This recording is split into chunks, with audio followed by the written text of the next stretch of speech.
It's Great Day Houston. Yeah, oh yeah! You aren't watching just any show. That's right. Just right, al dente. From celebrities, food, fashion, health, and more. You've got to change your lifestyle. Exactly. Wake up with your morning cup of fun with your host, Deborah Duncan. Great Day starts now. Now that we understand those travel basics, our next guest has 1 million travel miles, so she knows the good, the bad, and the ugly of travel. Please welcome from Fodor's Travel, Arabella Bowen. Hello, Arabella.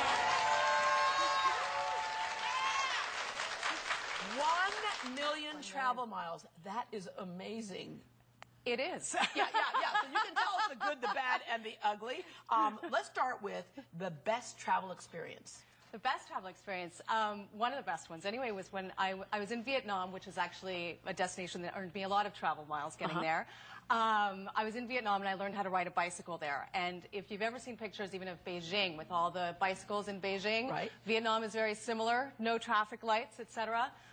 First time I got on a bike there, I had to get off the bike and walk the bike because I could not cross the street. Yeah, Vietnam is not the first thing that comes across a lot of people's mind, but can be an adventurous vacation. Absolutely adventurous vacation, and great culture there too, and excellent. You know, if you really want to explore beyond Europe and experience some culture shock too, change your point of view on the world, it's a great place to go. Now, just as people are different around the world, so is the environment, if you will, and the ecosystem. So your worst travel experience was? Actually also in Southeast Asia, where I discovered really, really large bugs that I had never seen before. And yeah, some of them actually end up on a dinner plate, don't they? Yes, they do. Yes. Yes, so by the end of the trip, I actually decided I was going to test my limits and eat some of them in Bangkok. Yeah. You know, I grew up in the early years in Asia, and you're right, the bugs are bigger there. They are bigger, and I don't know why they make that when they cook them, they actually still look like bugs. Oh, so yeah, it's a test of will. Yeah. It's not like they made it into a sausage or something. No, that would have been nicer. Yeah. Okay. Well, out of curiosity, obviously when you travel a lot, you have to have that down to a science. That's right. So what's in your carry-on? Yeah, and actually going to the idea of people stuffing things into the overhead bin. I've been traveling with this bag here for about 10 years, actually, and it fits anywhere on the plane. The trick is to pack light. I always roll my clothes. Yeah, and go back to that thing of rolling your rolling clothes. The There's clothes. two things that happens. There's space. Yes. And they don't get wrinkled. And they don't get wrinkled, exactly. So always kind of looking for clothes that won't get wrinkled on the road. A lot of black, actually, not just because I live in New York, but also because black doesn't get as dirty. Right. And it goes anywhere. It can be kind of slightly dressier or not. That's right. That's right. And actually, the pashmina that I have here is also something that can work to dress up a wardrobe at night, but also works on the plane as a blanket, as a pillow, just that sort of extra bit of comfort. Again, just about all compacting size. The iPad has been a godsend to me. I watch movies on the plane now, catch up on old TV shows. The Kindle was actually my biggest concession this Christmas. I finally bought one, even though I'm a big book reader. But imagine, I mean, 4 books on a plane. I mean, it's a lot of weight. So the Kindle has been amazing. You can stock it up with every book you want. And I know we talk about toiletries going into the bag, but I also always put all of my cords in the bag as well, just to keep everything kind of compact. And then my little guilty pleasure on the plane is Us and Star Magazine. Yeah, I always dig through the magazine thing to see if somebody left one. That's right. You know, that's a nice thing to do. After you've read it, leave it in there. That's what I do. Right? Exactly. I leave it in there, or I give it to the flight attendants, actually, which I've often seen, people sitting in the kitchen at the back reading them. And what's great from a travel point of view is I get to see where all the celebrities are traveling. So this time I learned that Beyonce was in St. Bart's in April. Wonderful island, actually. Yeah. Okay, when it comes to toiletries, okay, how many of you do this? You take every toiletry in that hotel room that is there, right? Well, it's great because they become I'm like, I don't need a shoe mitt, but I'm taking it anyway, right? Yes. Yes. They become the best thing to travel with, especially now that, we have the limits on liquids and things like that. It's already a smaller size for perfect. you. Okay. When it comes to vacation plans, we talked a little bit about, Vietnam, some kind of off the beaten path for a lot of people. Where are some of the cool places to go now that people might not be thinking about? Well, some great places to go from Houston actually include Panama. Panama's big on Fodor's radar. It was on our go list for 2012. Huge amount of hotels opening up there right now, which is making it very affordable as well because they're great opening rates. Plus, Panama is, I think it's under 5 hours from Houston on United. And it's that great kind of destination that merges rainforest, beach, and city.